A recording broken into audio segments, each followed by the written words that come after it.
Tinanggihan ni Dan Hurley ang $70 milyon na kontrata ng Lakers para manatili sa UConn na emphasizing his commitment sa collegiate basketball.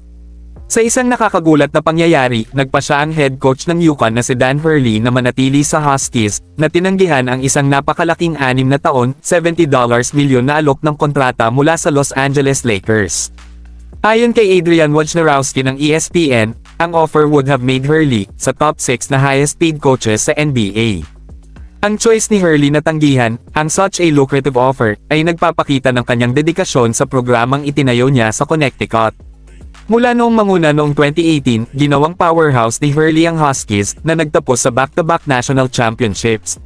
His coaching philosophy, player development skills, and strategic acumen ay hindi lamang nagdulot ng tagumpay ngunit nagpasigla din sa programa na ginagawang isang perennial contender ang UConn.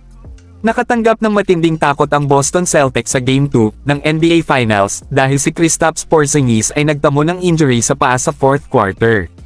Umalis si Porzingis sa contest na may 4 minutes and 40 seconds na natitira, at that appeared to have put a damper sa panalo ng Celtics.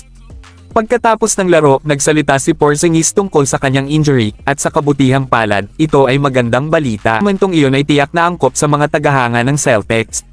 Malaki rin ang tiwala ni head coach Joe Mazzulla na magiging available si Porzingis para sa Game 3. Ang mga tests ay maaaring magbunyag ng mas maraming damage kaysa sa iniisip ni Porzingis at ng Celtics.